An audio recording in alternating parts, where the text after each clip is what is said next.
Salut la team Ballon, j'espère que tout le monde se porte bien. Bienvenue sur ma chaîne. La plus belle compétition de football, la Ligue des Champions, arrive à son prêt. Nous voilà dans le dernier carré. Real, Chelsea, PSG et Manchester City vont s'affronter pour accéder à la finale. Dans cette vidéo, nous allons faire le bilan des forces en présence et faire des pronostics sur ces confrontations. Et ça sera après ceci.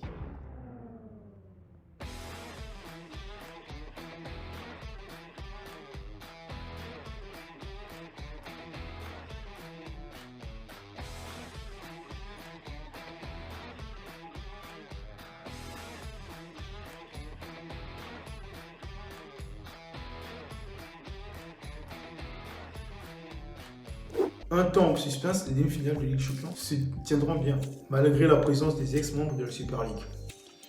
Pour commencer, on va parler du match Real-Chelsea. Du côté du Real, le club se retrouve en demi-finale contre toute attente dans une saison censée être, au début, une saison de transition. Alors que Zidane était plusieurs fois sur un siège éjectable, que la presse trouvait l'effectif trop vieillissant, Zidane et ses joueurs ont su se réinventer pour retrouver le sommet. Modric est redevenu le Modric, Ballon d'Or. Et Benzema n'a jamais été aussi fort. Quant à leur jeu, pour commencer, je vais parler de leur force. Contrairement à ses concurrents, le Real est pour moi une équipe caméléon. Je m'explique. Elle est capable de s'adapter. Si éventuellement dans un match les joueurs n'ont pas la position, pas de problème, ils vont savoir évoluer avec leurs joueurs de côté, comme Vinicius et Asensio. Et de l'autre côté, elle est aussi capable de faire du jeu. Et surtout, leur plus grosse qualité d'après moi, c'est d'être capable de casser le rythme des matchs quand elle souffre. Malgré tout, c'est une équipe qui malheureusement, offensivement, est très dépendante de Benzema. Aussi fort qu'il soit, si Chelsea arrive à annihiler les transmissions vers lui, ça va être compliqué. Même si je trouve que Benzema il sait se déplacer pour venir chercher le ballon. Quant à leur effectif, au moment où je parle, le Real a peut-être perdu Lucas Vazquez, mais ils ont retrouvé Carvalho. Et ça, c'est très important. L'incertitude sur la titularisation de Mendy Kroos peut avoir un impact dans le cœur du jeu. Quant au retour d'Hazard, je n'ai pas trop envie de l'accabler, mais je ne pense pas trop non plus, malgré le match de ce week-end. Et l'absence de Ramos, le Real saura faire son. Quant à Chelsea, après une saison chaotique, malgré les énormes investissements réalisés au projet Mercato, l'arrivée à la mi-saison de Thomas Tuchel a fait du bien. Chelsea ne développe peut-être pas le meilleur jeu, mais c'est une équipe de transition capable de se projeter rapidement vers l'avant. Leur force réside principalement sur ses ailiers, Ziyech, qui, quand il est présent, apporte beaucoup offensivement. Chez un jeune projet du milieu, le Son Mart est aussi un tout considérable, au même titre que Jorginho et Kanté. Comme son rival, offensivement, c'est très pénible. L'équipe ne marque pas beaucoup. On voit cela par le nombre de buts marqués lors de leur match. Et leur effectif est presque complet. Mais l'absence de Kovacic peut causer beaucoup de soucis dans la partie du jeu où, selon moi, la qualification va se jouer. Le Real est légèrement favori de par son expérience. Mais ces deux clubs, qui sont des outsiders par rapport aux deux autres, vont devoir réaliser un match aller solide. Car contrairement aux saisons passées, cette saison, avec l'absence de supporters, je ne vois pas d'éventuelle remontada. Quand on se retrouve 5 ans après la dernière confrontation, les deux clubs ont su évoluer. Les trajectoires ont fini par se rejoindre. Certes, les effectifs ont changé. Mais City et Paris sont toujours le miroir l'un de l'autre. Projets similaires, moyens colossaux. Mais, sur cette demi, un des deux clubs va valider son projet. Pour Paris, l'accession à la finale l'année dernière a permis aux joueurs de briser le mur psychologique qu'ils avaient. Et je pense que les joueurs sont capables d'aller au bout, de battre les gros. Et cela s'est vu principalement cette année avec l'élimination de Barça, puis du Bayern. Les forces du club résident dans leur possession. Paris sait y faire. Très solide au milieu dans ses dernières apparitions, Ganagué a apporté un avantage physique que Paris n'avait pas.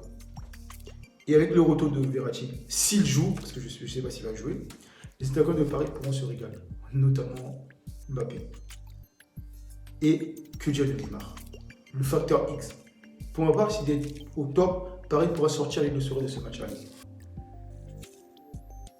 Tout le monde est là. Et c'est de bon augure pour ce match. Leur faiblesse réside sur leur défense, qui est très dépendante des performances de Keylor Navas. J'espère que le milieu pourra protéger la défense, parce que si tu encaisses autant d'occasions que tu l'as encaissé contre le Bayern, ça va être dur. City est pour moi le favori, et chaque année c'est toujours pareil. Quand vient la phase d'élimination directe, c'est difficilement pronosticable. Voir jouer City est un délice pour les yeux, mais j'ai l'impression que la Ligue des Champions ce n'est pas pour eux. Leur force réside principalement sur leur acquis dans leur jeu, ils ont confiance dans leur jeu. Et surtout, je trouve qu'ils ont un jeu beaucoup plus équilibré, favorisé par par leur défenseur central, Diaz, qui est un atout considérable. Franchement, je vous dis, ce qu'il a apporté, c'est très très important.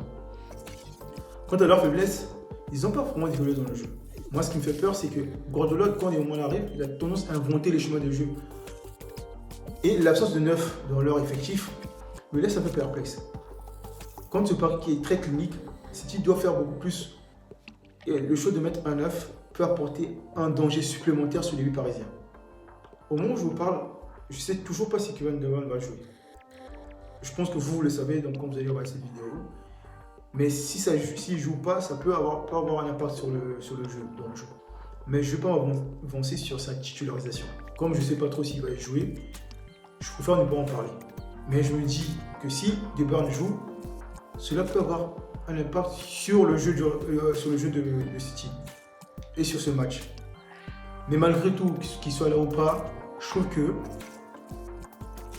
si je dois pronostiquer ce match, je vois plutôt un match nul, un partage de points.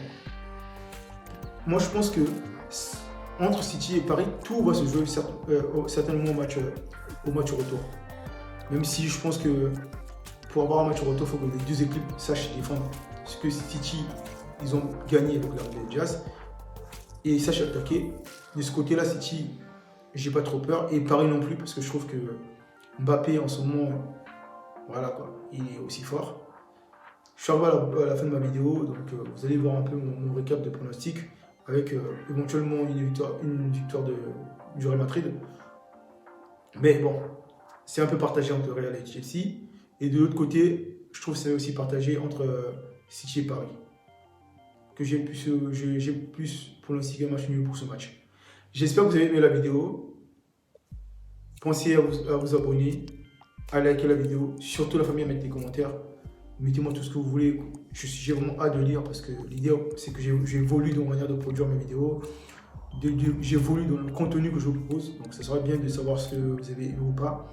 Et franchement, la famille, gardez la passion, vive le foot et ciao!